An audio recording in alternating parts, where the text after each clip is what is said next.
হাওয়াই বাড়ি নাকাতে আমরা এম্বসি ছিলাম। খবর ছিল যে একটা বাইকের মধ্যে করে দুটা ছেলে আসবে এবং তারা ড্রাগ প্যাডলার। তো সেই খবরের ভিত্তিতে আমরা সেখানে বসেছিলাম এবং বসার পরে প্রায় একটার সময় ঘুরে এসছে। তাদেরকে আটক করেছি। আটক করে বডি সার্চ করে দেখলাম তাদের কাছে ব্রাউন সুগার 80টা কোটা পাওয়া গেছে, সঙ্গে দুটা মোবাইল আর হাত গড়িয়ে হতো তার পার্সোনাল।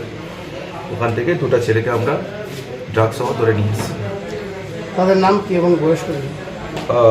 একজনের নাম হচ্ছে আকাশ সরকার আর আরেকজন হচ্ছে রাজদীপ বণিক। দুজনের বয়স 18 এবং তারা তেলিয়ামুড়া, নেতাজি নগর এবং জয়নগরের বাসিন্দা।